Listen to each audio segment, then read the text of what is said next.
Welcome all in ICT को for you channel. ICT को for you channel में आप सभी का स्वागत है।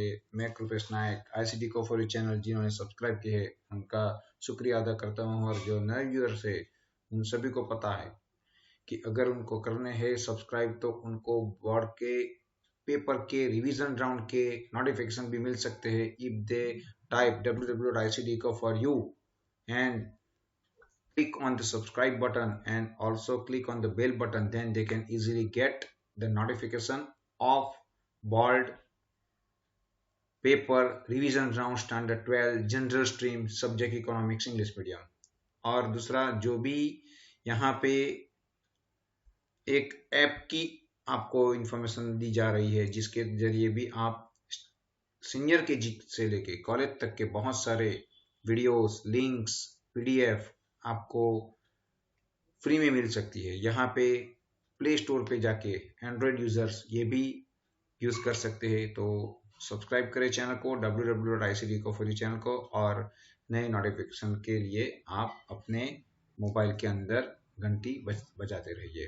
तो हम आशा रखते हैं अब जो भी बाकी बचे चैप्टर है 9, 10, 11 उसके अंदर के जो भी रिवीजन राउंड के बोर्ड के पेपर के क्वेश्चन उसकी की क्या है, कैसे याद रखने हैं, अभी तक आपने जो लिया है वो सब कुछ आपके लिए था। अब आपको दूसरे को भी शेयर करके ये इन्फॉर्मेशन को देनी है ताकि आपका भी बढ़े और दूसरों का भी नॉलेज बढ़ता जाए। It is a one type of educational donation, एक सर्विस है सोसाइटी के लिए। तो अब आगे बढ़ेंगे एक कोट के साथ। सबसे पहले, જિંદગી તમને ઘણું બધું આપવા માટે તૈયાર છે, બસ એને પામવા માટે તમારે थोड़ी मेहनत करनी पड़શે। आपको थोड़ी सी नहीं, ज्यादा मेहनत करनी पड़ेगी। जिंदगी देने के लिए रेडी है, बहुत कुछ जिंदगी दे रही है आपको, मगर क्या आप रेडी है लेने के लिए? लेने के लिए आपको मेहनत करनी पड़ेगी। मेहनत करने से ही आपको कुछ ना कुछ मिल सकता है। कोई भी सब्जेक्ट है, चाहे वो इंग्लिश, गुजराती, हिंदी या फिर इकोनॉमिक्स, साइकोलॉजी, हिस्ट्री, जो भी है, बहुत सारा है देने के लिए। आपको लेने के लिए रेडी होना, तब जाके आप सक्सेस हो पाएंगे। एमसीक्यू के अंदर से हम आगे बढ़ रहे हैं। फर्स्ट क्वेश्चन आपको पूछा जाता है एमसीक्यू का। After 2005 in case of exports what has been the rank of India in the world? जुलाई 2018 का question. 20th, 19th, 19th and 18th। Answer is 19th। 2005 के एक्सपोर्ट के अंदर इंडिया का पूरे वर्ल्ड के अंदर कितना कंट्रीब्यूशन था? तो 19th। कौन सा रैंक था? तो 19th rank. Which factors of production is least mobile in the international trade? Capital, labor, entrepreneurship, land. Answer is labor. In 2014, what was the contribution of Trade India? $38.3, 38.3 percentage, 33.8 percentage, and $33.8.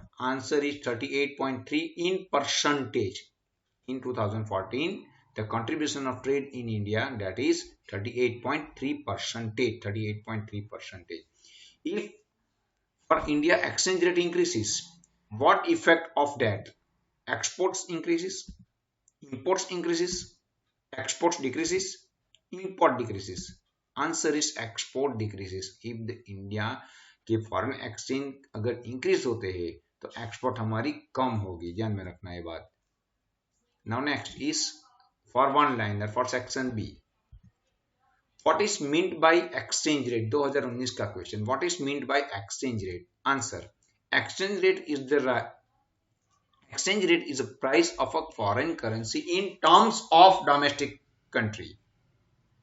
Domestic country के $1 equal to 55 rupees, £1 equal to 80 rupees. This is the rate that is called exchange rate. Means exchange rate is a price of a foreign currency. Dollar के कितने, pound के कितने हमें पे करने पड़ेंगे, that is called the price of foreign currency. Foreign currency and dollar, pound, euro, उनकी price कितनी पे करनी पड़ेगी? That means exchange rate is the price of a foreign currency in terms of domestic country. Domestic country यानी India.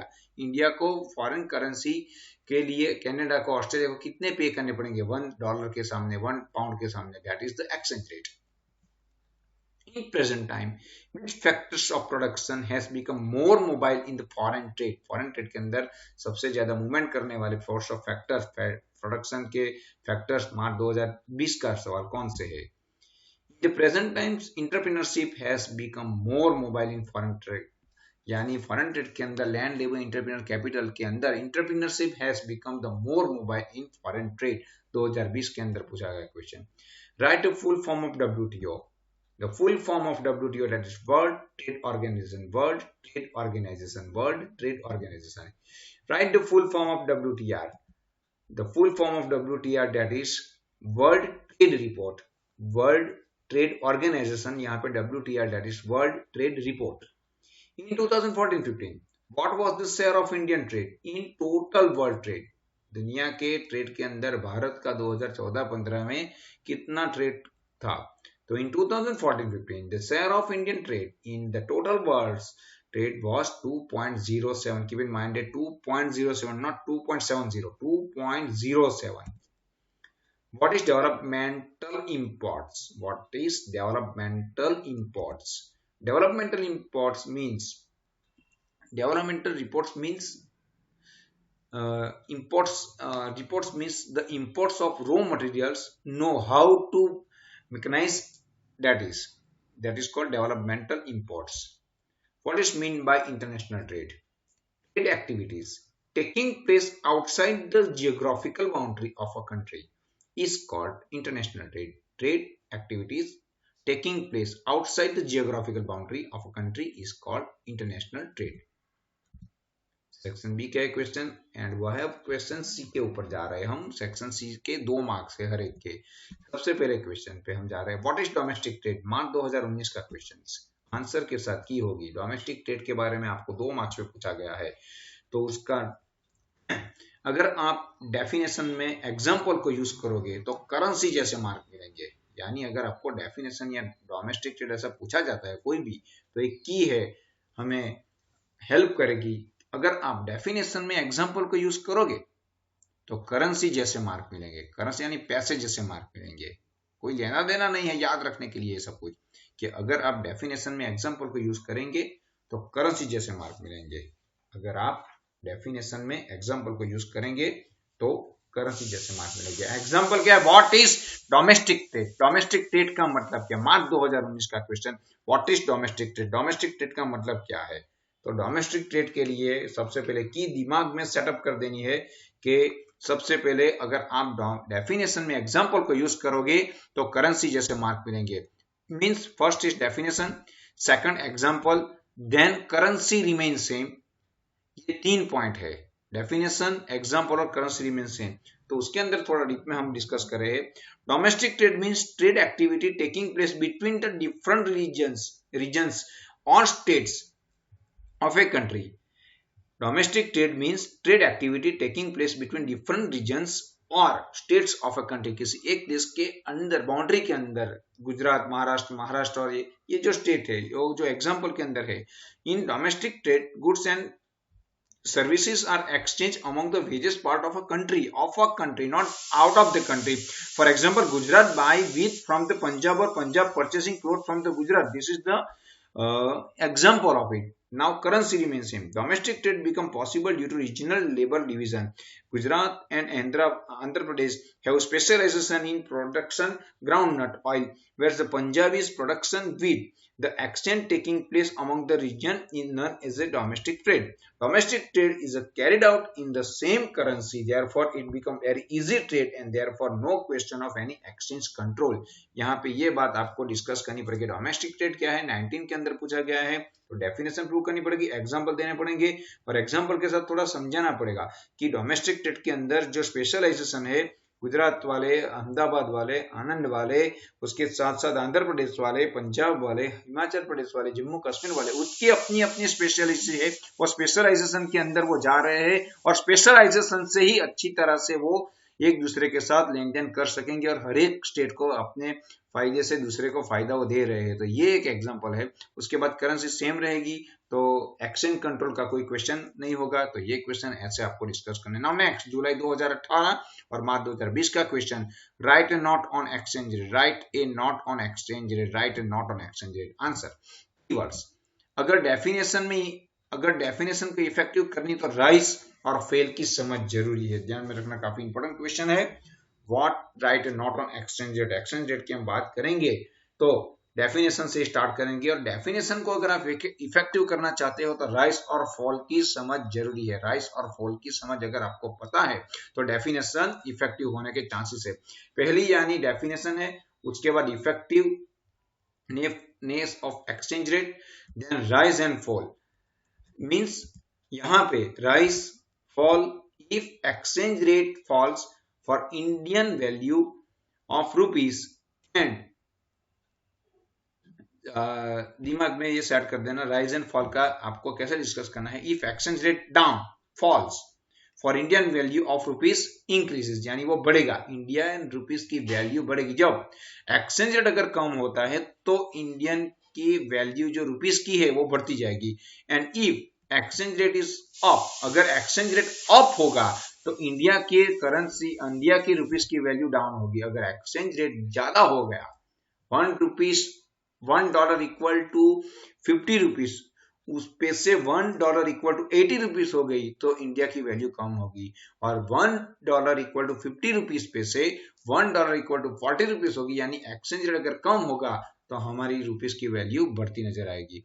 तो ये definition, उसके बाद effective of exchange rate and rise and fall के बारे में इस क्वेश्चन के अंदर आपको ध्यान में रहना है। अगर डेफिनेशन को इफेक्टिव करनी है तो राइज और फॉल की समझ जरूरी है। अगर डेफिनेशन को इफेक्टिव करनी है तो राइज और फॉल की समझ जरूरी है। सब कुछ आपको ध्यान में रखना है।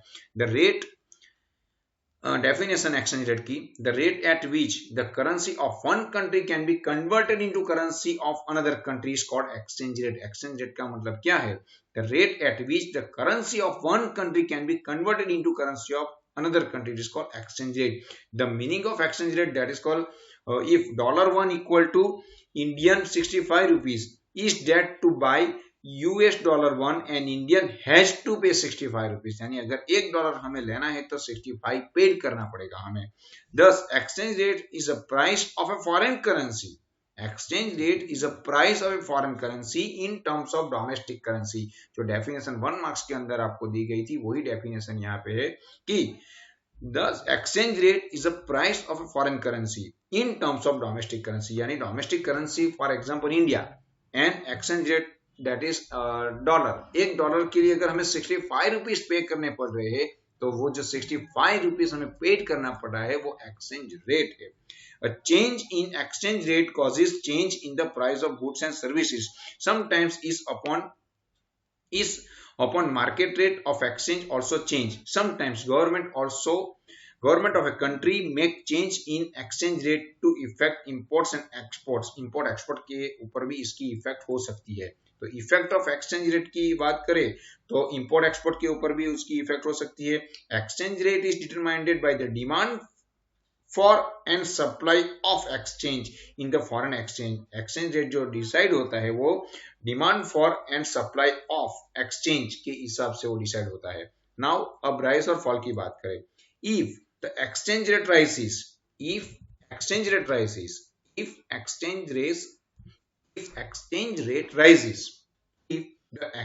rate rises for India, the value of rupees fall down.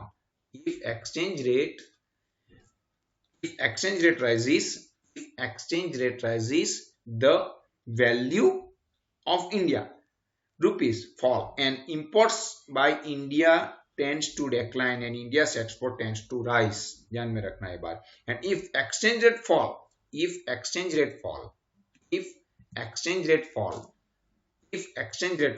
अगर exchange rate fall होता है, कम होता है, for India the value of rupees rises. exchange rate कम होता है तो value of rupees rises and import by India tends to rises. और India के जो इंपोर्ट्स है वो राइज होते नजर आएंगे। एक्सपोर्ट टेंड्स टू फॉल और हमारा जो एक्सपोर्ट है वो कम नजर आएगा। तो ये आपको सब कुछ ध्यान में रखना है कि एक्सचेंज रेट बढ़ेगी तो वैल्यू जो है इंडिया की रुपीस की वो कम होगी और अगर एक्सचेंज रेट कम होती है तो रुपीस की जो वैल्यू है वो बढ़ेगी। तो rise fall, definition, effect of exchange rate से आपको 2 मार्क लेने हैं। What right and not on exchange rate जुलाई 2018 और 2020 का क्वेश्चन है आपको 2 मार्क्स अर्जित करने के लिए। Now next is for section D, 3 marks questions are there. 3 marks के पहले क्वेश्चन के ऊपर हम जा रहे हैं। उसका जो क्वेश्चन है वो ये है, explain the reasons for international trade in salt, ध्यान में रखना, जुलाई 2018, जुलाई 2019 और मार्च 2020, जुलाई में 2 बार 18 और 19 और मार्च में 2020 के अंदर क्वेश्चन पूछा गया है। क्वेश्चन काफी इंपॉर्टेंट है। Explain the reason for international trade in salt, explain the reason for international trade in salt. तो उसकी आंसर के साथ की होगी आप प्रोडक्शन में वेरियस टेक्नोलॉजी पसंद करते हो, आप प्रोडक्शन में वेरियस टेक्नोलॉजी पसंद करते हो तो लेबर को बढ़िया पैसे देने पड़ेंगे। प्रोडक्शन करने के लिए अगर आप वेरियस टेक्नोलॉजी पसंद करते हो तो लेबर को पैसे ज्यादा देने पड़ेंगे क्योंकि वो काम करेगा प्रोडक्शन के अंदर। तो आप प्रोडक्शन में वेरियस टेक्नोलॉजी पसंद करते हो तो लेबर को बढ़िया पैसे देने पड़ेंगे। तो उसकी हम बात करें तो first is cost of production, second production in terms of production, then various, that is difference in factors of production in various countries, third is technological progress, उसके बाद fourth is division of labour and specification, division of labour and specification, labour के अंदर। तो ये 4 point के आपको 3 marks मिलते हैं। 4 पॉइंट अच्छी तरह के आपको समझाने हैं। अगर आप प्रोडक्शन में वेरियस टेक्नोलॉजी पसंद करते हो तो लेबर को भी बढ़िया पैसे देने पड़ेंगे। अगर प्रोडक्शन में वेरियस टेक्नोलॉजी पसंद करते हो तो लेबर को बढ़िया पैसे देने पड़ेंगे। तो सबसे पहले हम बात करेंगे first factor is cost of production due to differences in the availability. Question कौन सा है? Reason for international trade, international trade हमें क्यों करना पड़ रहा है? तो first point is cost of production due to differences in the availability of factors of production and resources, the cost of production of goods and services is also different in different country। अलग अलग country के अंदर जो land, labour, interpret, capital है, उनके production, उनके resources और उनके कॉस्ट अलग अलग होते हैं। When cost of production is higher, it becomes cheaper and easier to import। अगर कॉस्ट ऑफ प्रोडक्शन ज्यादा होती है, it becomes cheaper and easier to import such goods and services from the country। अगर cost of production higher है India के अंदर, India के अगर वो गुड्स बनाते हैं तो इंडिया के अंदर ऐसे प्रोडक्शन करने के लिए अगर कॉस्ट ऑफ प्रोडक्शन इंडिया के अंदर हाई होती है तो we are import some of the goods and services from the outside। When cost of production is higher, it becomes cheaper and easier to import such goods and services from the country where such goods are cheaper। जहां से cost of production cheap में होता है उन country से हम ज्यादा से ज्यादा प्रोडक्शन ले लेंगे और वहां से हम इंपोर्ट कर लेंगे। This are the first reason for international market. Second, difference in factors of production in various country, difference in factors of production in various country. Different countries are endowed with different factors of production in different proportion। Besides, all countries may not have all the factors and technology necessary for production of all types of goods। Hence, country trade in resources, factors of production and technology to fulfill their requirement। Difference in the factors of production in various countries, यानी different countries are endowed with different factors of production in different proportion। अलग अलग country के अंदर अलग अलग force of factors है जो production करेंगे, उनसे अलग अलग उनके एंडोमेंट हो सकते हैं। बिसाइड, उसके बावजूद ऑल कंट्री में not have all factors and technology necessary for production. हर एक कंट्री के पास हर एक फोर्स ऑफ फैक्टर नहीं है, जो production factor land, labour, interpret हर एक के पास चीप रेट में नहीं मिल रहा है। Country trade in resources, factors of production and technology to fulfil their requirement. यानी अगर लेबर के पास इतना स्किल नहीं है, पढ़े लिखा नहीं है, उसके पास ट्रेनिंग नहीं है, रिफ्रेश नहीं है, अपग्रेड नहीं है, तो ऐसे कंट्री दूसरे कंट्री के सर्विस भी ले सकती है। तो ये भी एक रीजन है, that is difference in factors of production in various country. Third point is technological progress, third point, different countries have different level of technology progress।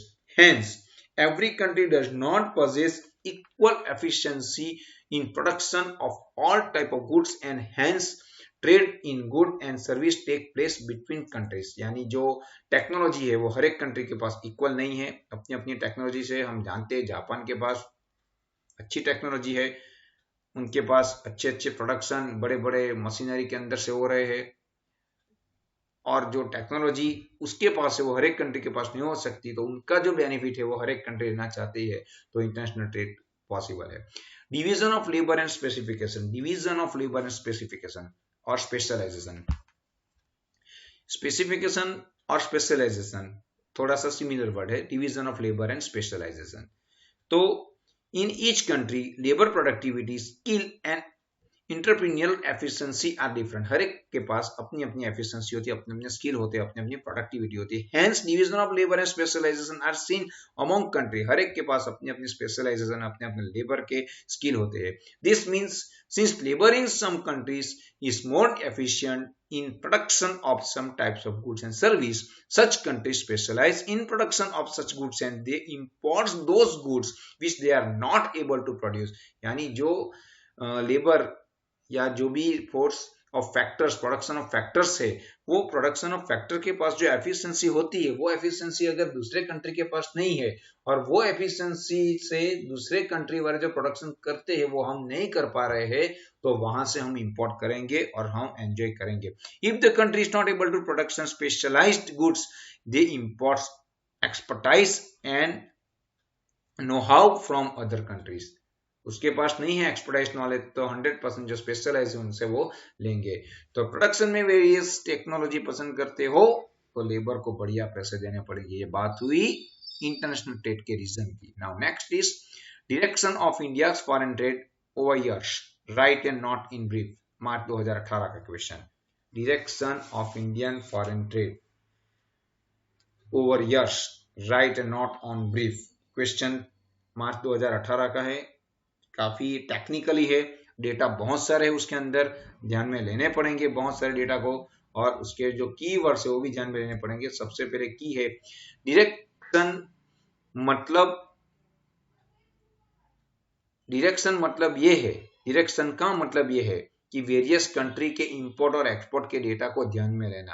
Direction का मतलब ये है, का रह गया है, ध्यान में रखना। डायरेक्शन का मतलब ये है कि वेरियस कंट्री के इंपोर्ट और एक्सपोर्ट के डेटा को ध्यान में लेना। डायरेक्शन का मतलब ये है कि कंट्री के इंपोर्ट और एक्सपोर्ट के डेटा को ध्यान में रखना। डायरेक्शन का मतलब ये है कि वेरियस कंट्री के इंपोर्ट और एक्सपोर्ट के डेटा को ध्यान में लेना। अब direction means direction of foreign trade means उसका मतलब क्या है उसकी बात करेंगे। उसके बाद वेरियस कंट्री यानी requirement for the relation with various country के साथ ये लेन देन की क्यों रिक्वायरमेंट है, उनके पॉइंट हम डिस्कस करते हैं।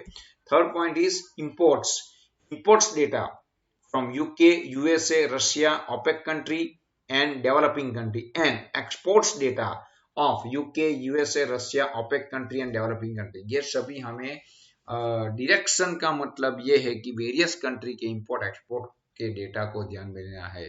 फॉरेन ट्रेड कैसा है इंडिया का, उनकी डायरेक्शन क्या है, अगर वो जाननी है तो वेरियस कंट्री के इंपोर्ट एक्सपोर्ट के डेटा को ध्यान में लेना पड़ेगा। तो ये की पॉइंट है। सबसे पहले हम बात करते हैं डायरेक्शन की। तो direction of Indian foreign trade का मतलब क्या, what is means. First point, so direction of the Indian foreign trade means the trade relation of a nation with various country of the world.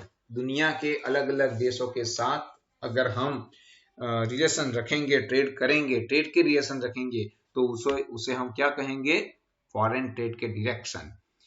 अब requirement की बात होती है, requirement for the relation with the various country. ऐसे अलग अलग country के साथ हमें लेन देन, ट्रेड क्यों करना पड़ रहा है, तो the requirement for the country to develop trade relation with different country are as follow. First is capability to undertake production of large varieties of goods. जो वेराइटीज है, अगर गुड्स हमें प्रोडक्शन करना है, लेना है, इंडिया के अंदर इंपोर्ट करना है, तो एक रीजन है। Second, good political and diplomatic relations with many countries. हमें पॉलिटिकल और डिप्लोमेटिकल अगर रिलेशन बनाने हैं तो भी हमें फॉरेन ट्रेड करने पड़ेंगे। Third, readiness to undertake several diplomatic engagement with other countries. दूसरे कंट्री के साथ हमें कॉन्ट्रैक्ट भी करने पड़ेंगे, दूसरे कंट्री के साथ हमें अमेंडमेंट भी करने पड़ेंगे, तो उसके लिए भी, एंगेजमेंट करने के लिए भी हमें रिक्वायरमेंट है फॉरेन ट्रेड की। Greater proportion of exportable surplus. अगर ज्यादा हमारे पास एक्सपोर्ट करने के लिए प्रोडक्शन है, तो एक्सपोर्ट करने के लिए दूसरे कंट्री के साथ फॉरेन ट्रेड की डायरेक्शन बढ़ानी पड़ेगी, उनके साथ हमें अच्छे रिलेशनशिप बनाने पड़ेंगे। Now third and fourth point, third point is imports data from UK. इसके अंदर डेटा आपको ध्यान में रखने हैं। After independence, traditional partners of India's foreign trade were UK, US and Russia. After independence, traditional partner for India's foreign trade were UK, US and Russia. Imports.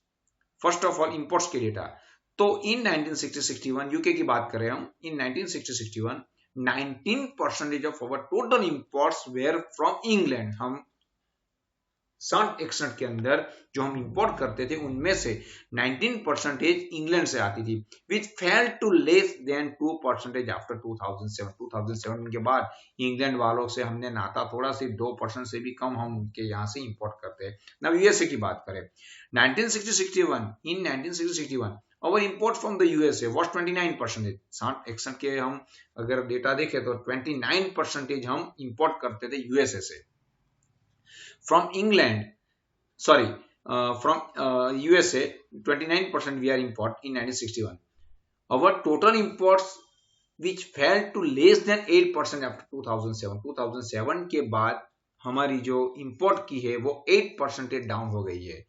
Now Russia की बात करें हम, our import from Russia were high after independence which declined since 1980s after the economic crisis in Russia।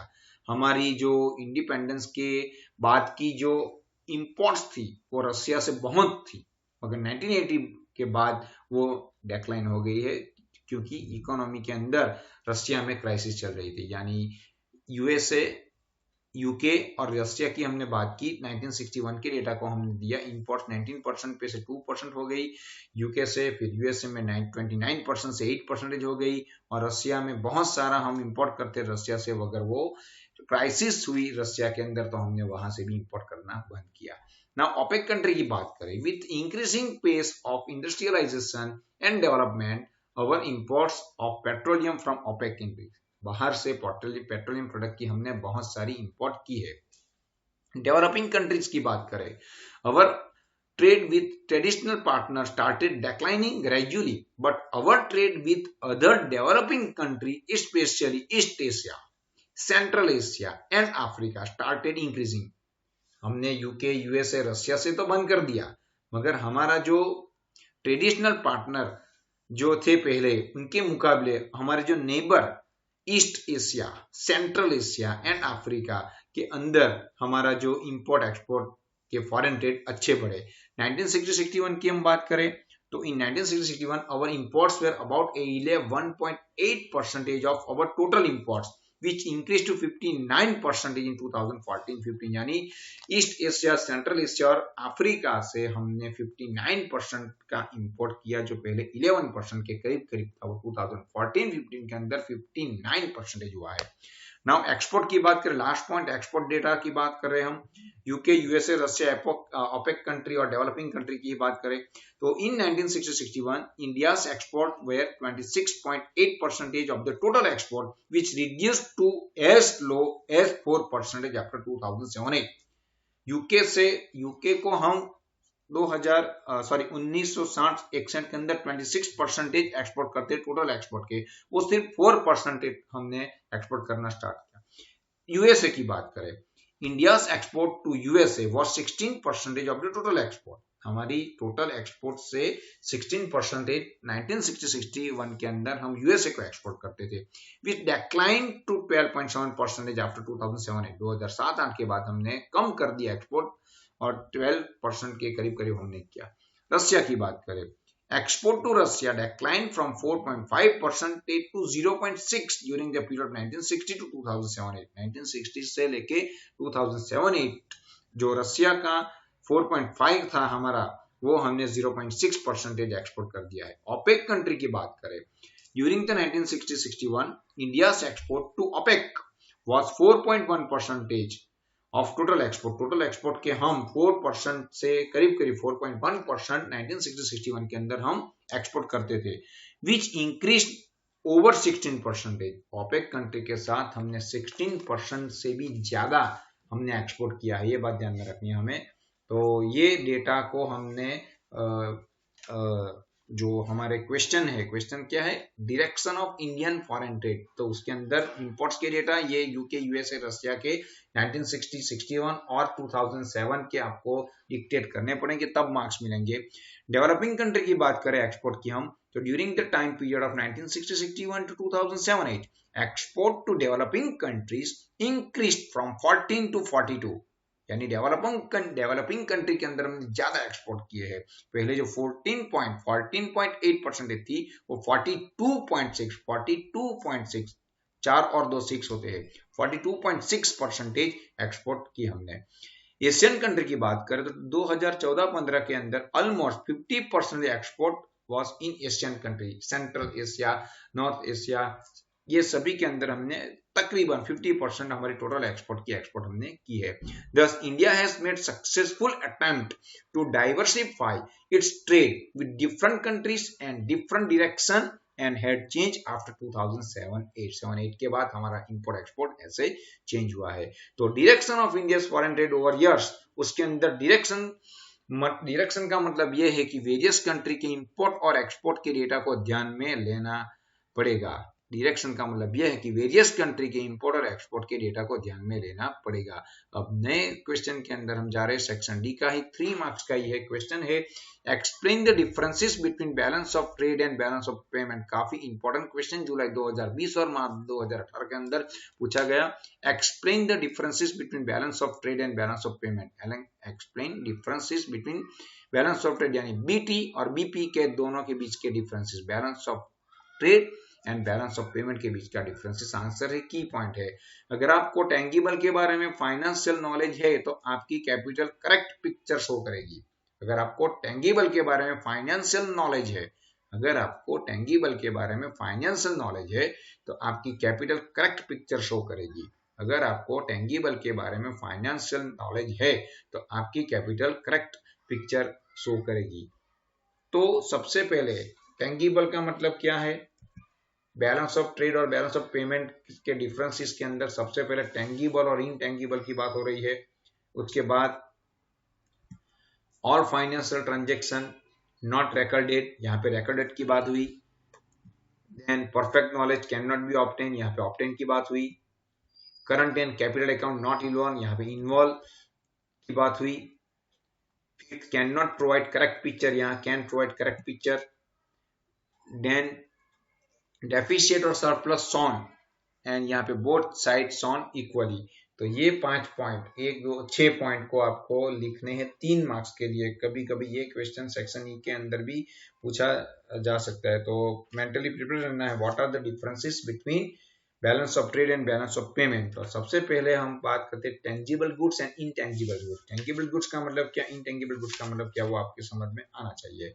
In balance of trade, the value of import and export of only tangible goods are recorded. Goods, tangible goods जो है यानी laptop या फिर mobile की import export होती है, that those were touchable, वो सभी जो है वो टेंजिबल है।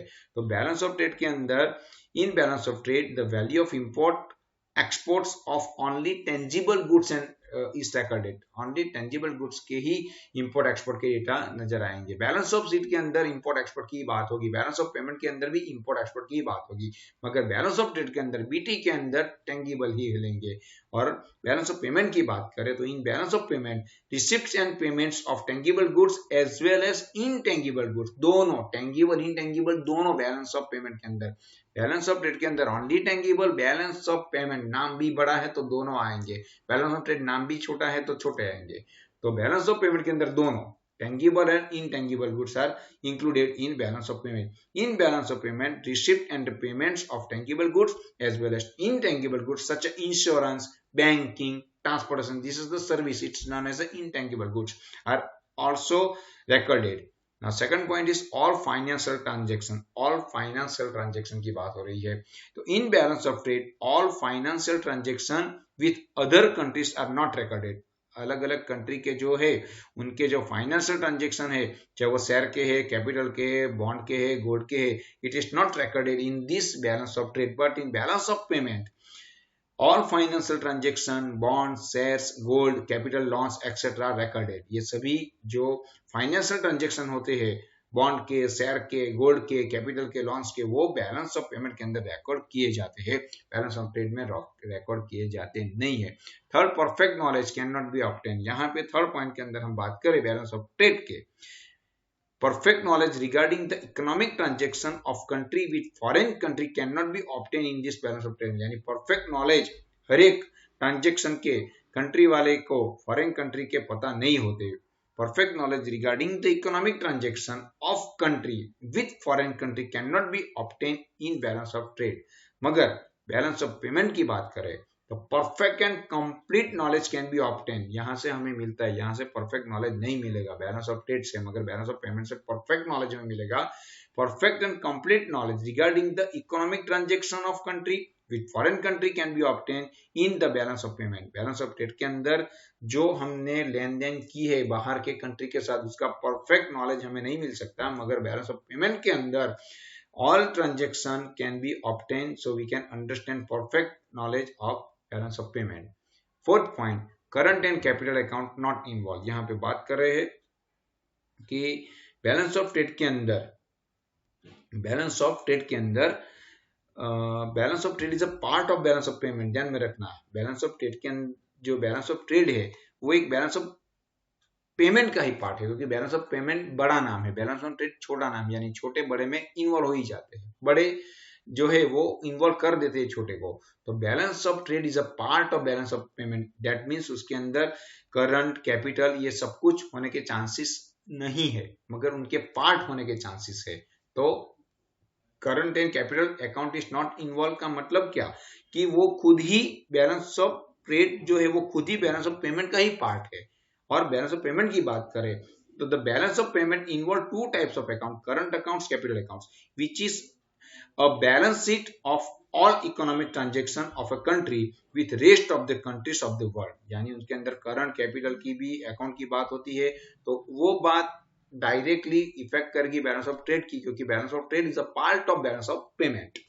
Now fifth point is can not B provide correct picture, can provide correct picture. Balance of trade की अगर हम बात करें तो the balance of trade cannot provide a correct and reliable picture of the foreign trade. foreign trade के जो picture है उसके अंदर सिर्फ और सिर्फ इंपोर्ट एक्सपोर्ट टेंगिबल गुड्स की है, that why we are not getting real picture of balance of trade of foreign trade.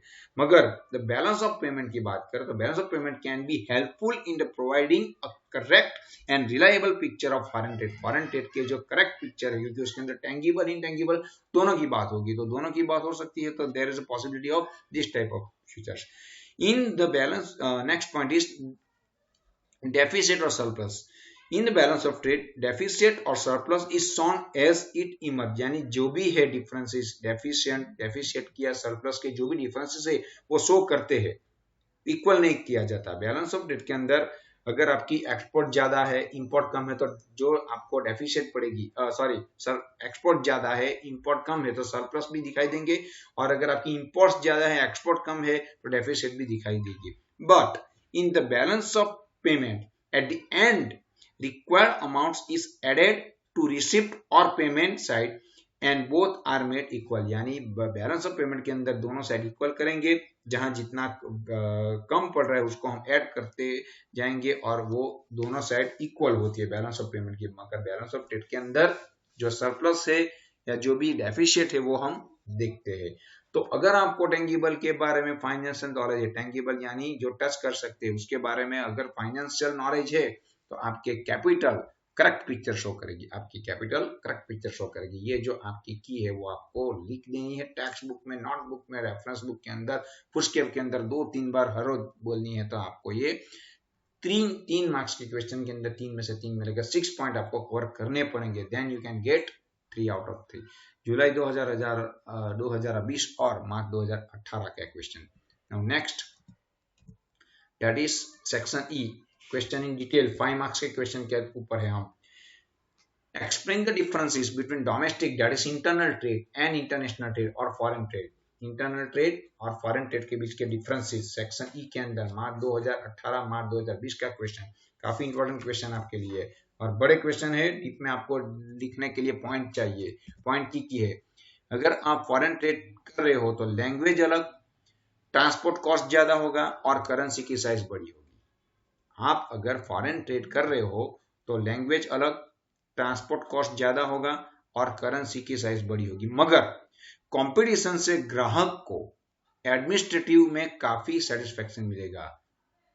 मगर कंपटीशन से ग्राहकों को एडमिनिस्ट्रेटिव में काफी सेटिस्फेक्शन मिलेगा।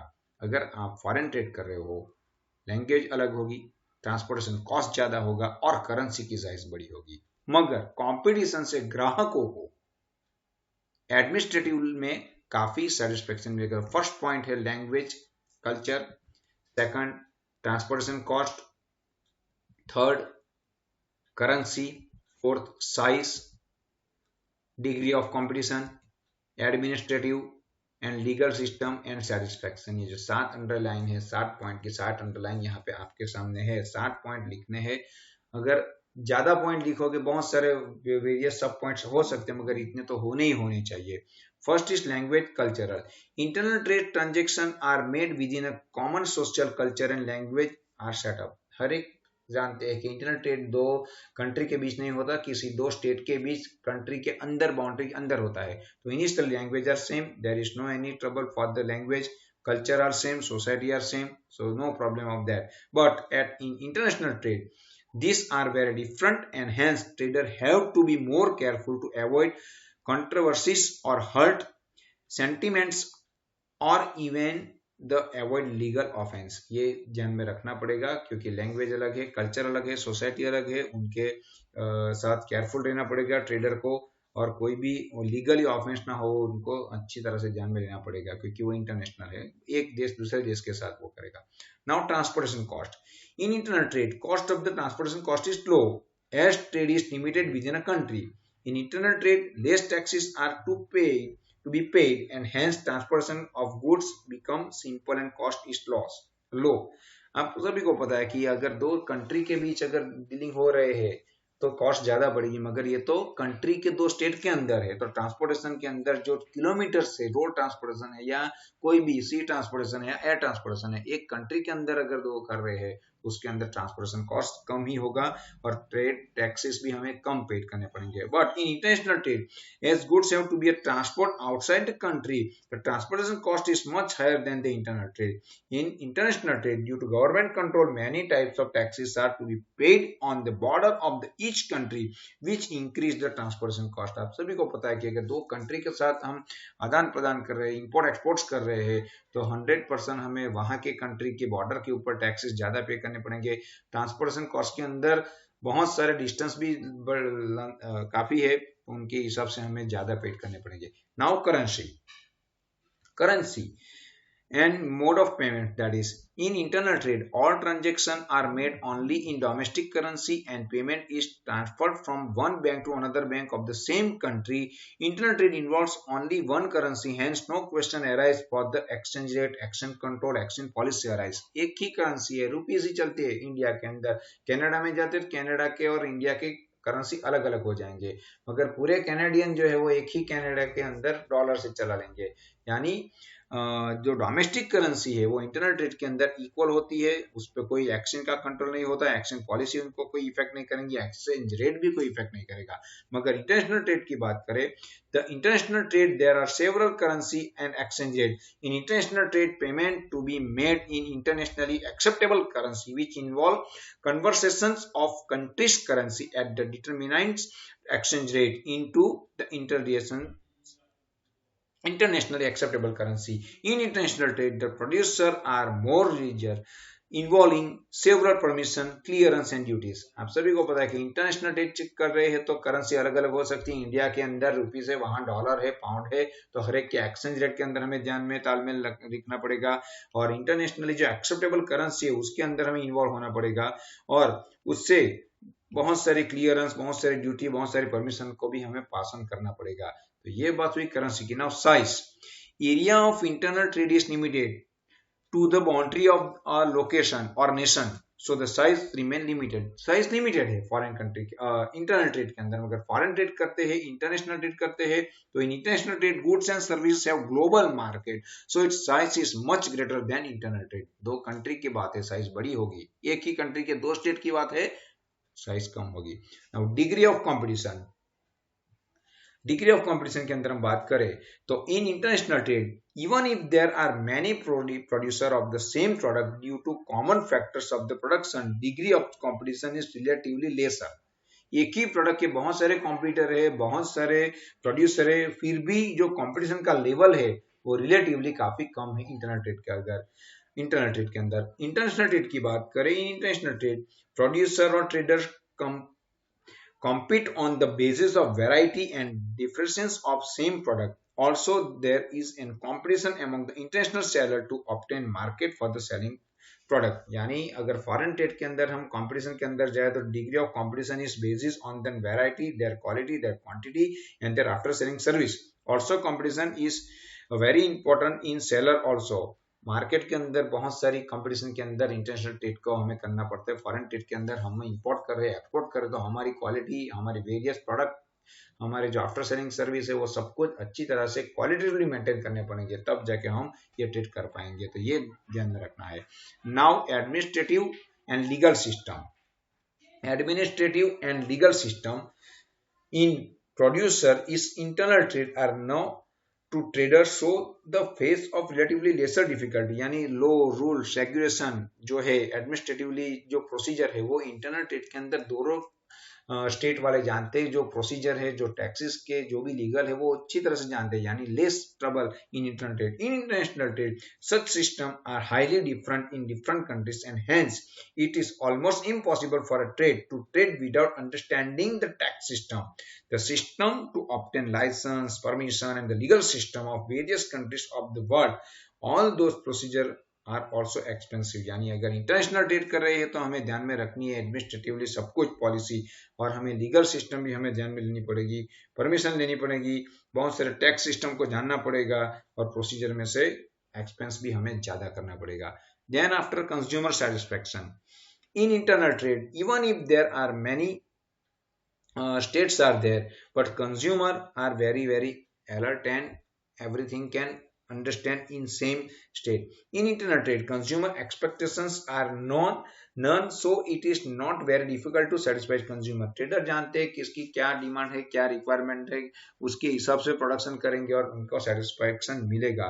But in international trade, consumer behavior is not easily predictable and hence it is more difficult to satisfy the wants. उनको पता नहीं है कि मार्केट कहाँ जा रहा है, डिमांड कौन सी है दूसरे मार्केट के अंदर, दूसरे कंट्री के मार्केट के अंदर।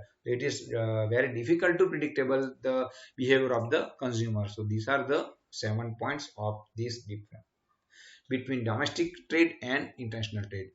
अगर फॉरेन ट्रेड कर रहे हो तो लैंग्वेज अलग है, ट्रांसपोर्टेशन कॉस्ट ज्यादा ही है और करेंसी की साइज बड़ी है। ये काफी इंपॉर्टेंट की एक बार हम फिर से दोहरा रहे हैं।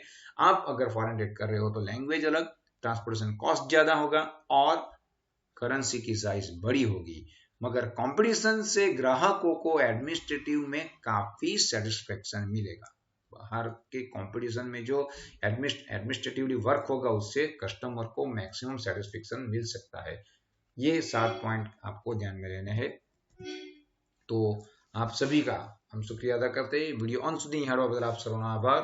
જોતા રહો આઈએસડી કવર ચેનલ। પ્રકરણ 10 ના રિવિઝન રાઉન્ડ માટે, બોર્ડ પેપર ના રિવિઝન રાઉન્ડ માટે, those who want to get notification for chapter 10 or more for education, you have to subscribe this channel. Go through Google www.ictco4u, then subscribe and press the bell button so that you can get the notification for the next or rest of the revision round. So thank you for the day. Thanks a lot. Have a nice day.